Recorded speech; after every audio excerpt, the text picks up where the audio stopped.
country is better off in the long term as a result of it. I thank the honourable member for Chifley. The question now is that the amendment be agreed to, and I call the honourable member for Shortland.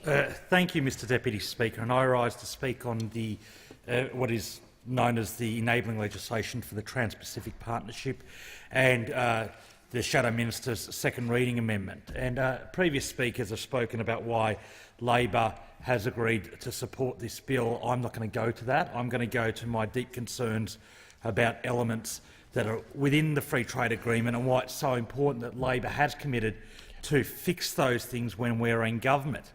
Because this agreement, yet again, demonstrates that this government is intent on giving away the sovereignty of this nation. It is intent on trading away things that matter to the vast majority of Australian people for gains for certain sectors. Mr Deputy Speaker.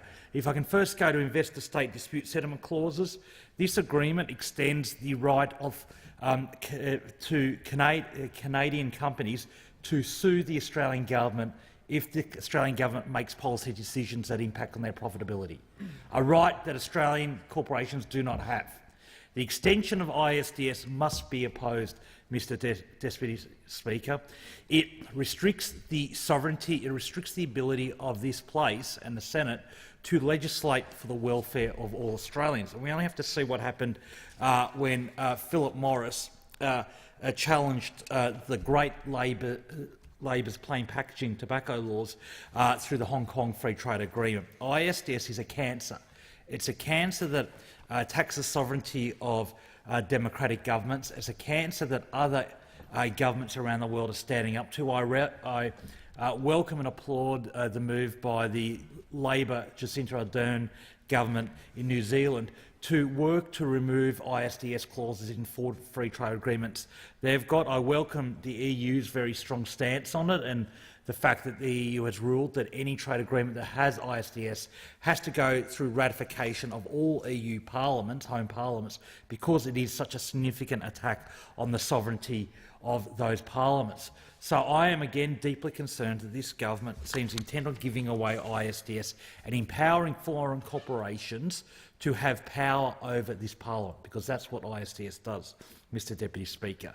My other grave concern around the Trans-Pacific Partnership Agreement is around labour market testing, the labour mobility clauses that really diminish the ability of this parliament to regulate immigration policy. And this is another trade agreement where this government is trading away immigration policy to, in return for gains for particular sectors.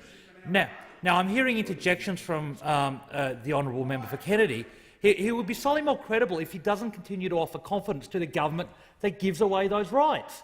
If the member for Kennedy was really serious about getting more progressive and progressive trade policy, he might think about why he continues to back this government, Mr Deputy Speaker.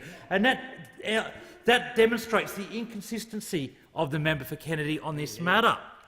Only the impotent are pure, Mr Deputy Speaker. Only the impotent are pure. Sorry, the member for Shortland. He has said that I continue to support this government with these policies. It was his government that introduced all the free trade policies. Order. I thank the honourable member for Kennedy, but the member for Shortland has the call. Thank you. Thank you, Mr Deputy Speaker. And I talked about the member for Kennedy continuing to offer confidence to a government that has sold out this nation by including labour market testing exemptions in this trade agreement. And that's a matter of fact, Mr Deputy Speaker. That's a fact.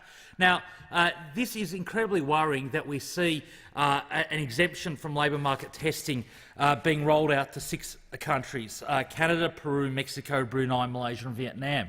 This diminishes our ability to regulate temporary skilled migration in this country, and that's very worrying. It is driving massive job insecurity, Mr Deputy Speaker. We have over 1 million people in this country who have work rights on temporary visas. Now, I support permanent migration. Permanent migration has made this nation. I'm a proud child of migrants, but they should be permanent migrants with all the rights that native-born Australians have. They should have all the rights: the right to strike, the right to unionise, the right to get the same pay, and those rights aren't afforded those on temporary skilled visas. Those workers have no rights because they have no bargaining power.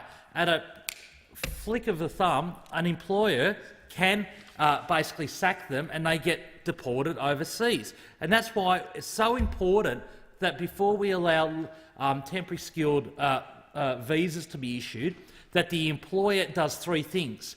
First, that they demonstrate that the position cannot be filled by an Australian at the market rate of pay, not the minimum rate of pay, the market rate of pay. Secondly, that they will pay the migrant, the visa holder, the market rate of pay, not the minimum pay. And thirdly, that they will actually invest in training so that an Australian can fill that job in the long term.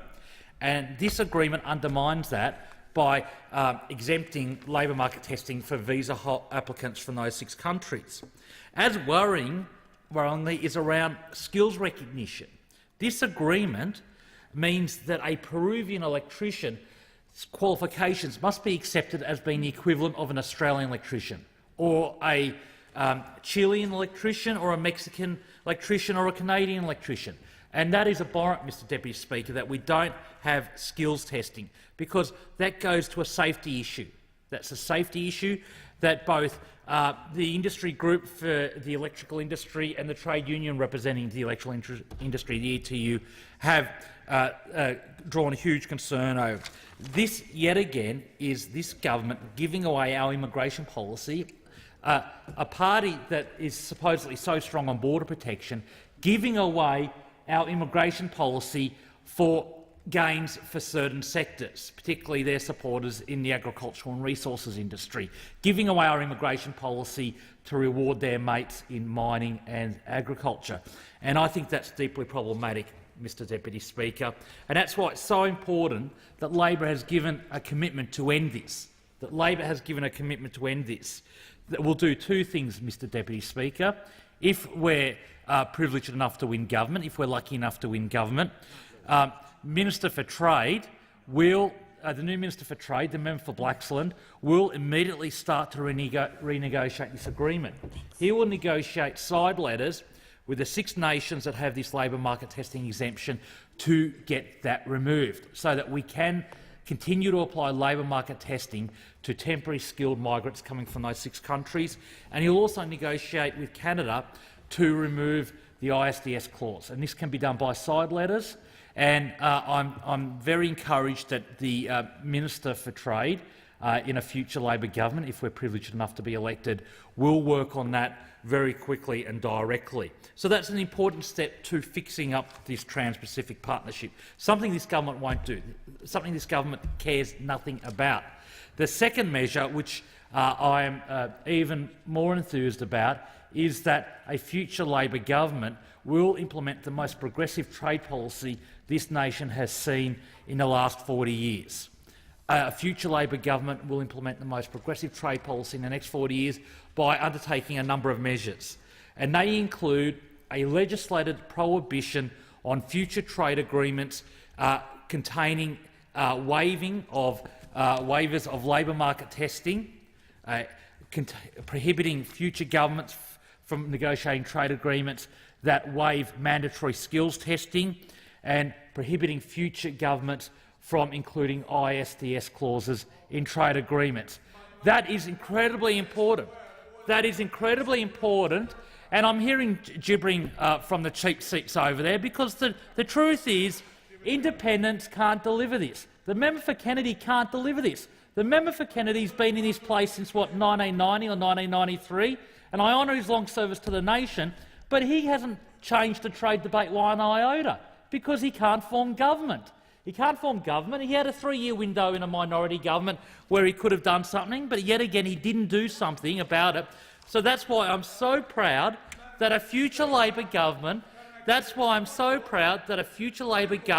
will end this. Just a moment, please. Member for Kennedy on a point of order. I claim to be misrepresented. He said I've made no changes. There's no capacity for you to— you can do a personal explanation later on, Member for Kennedy. You no longer have the call. I give the call to the member for Shortland. Thank you, Madam Deputy Speaker, and I seem to have hit a sensitive spot with the member for Kennedy.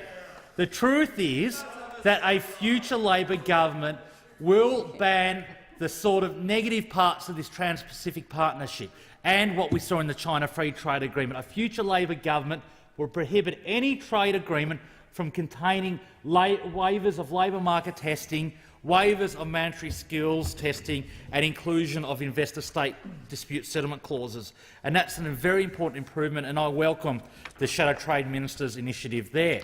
The Shadow Trade Minister's also indicated that a future Labor government will implement other reforms that I think will improve the trade debate in this country. He will legislate, if he is lucky enough to be elected, to establish a system of accredited trade advisors from industry unions and civil society groups which will provide real-time feedback on draft trade agreement text during negotiations. It's true, Madam Deputy Speaker, that we have the most opaque trade negotiations of any advanced nation. If you look at the system in the US, where you've got regular briefings of Congress during the negotiations, where you've got accredited trade advisors, a panel that is briefed about trade negotiations, provides feedback on trade negotiations as they progress, and that doesn't undermine their negotiating position. It informs their negotiating position and improves the outcome for those nations. A future Labor government will also legislate to require an independent national interest assessment to be conducted on every new trade agreement before it's signed, to examine the economic, strategic and social impact of any new trade agreement. And if we're privileged enough to be elected, a future Labor government will also strengthen the role of Parliament in trade negotiations by increasing the participation of the Joint Standing Committee on Treaties, by providing JSCOT with a statement of objectives for negotiation for consideration and feedback, and providing JSCOT with a briefing at the end of each round of negotiations. And again, these are important reforms that will improve trade policy in this nation. So, Madam Deputy Speaker, in conclusion, I remain very concerned about aspects of the Trans-Pacific Partnership, aspects that go to the sovereignty of this nation, aspects that go to whether we can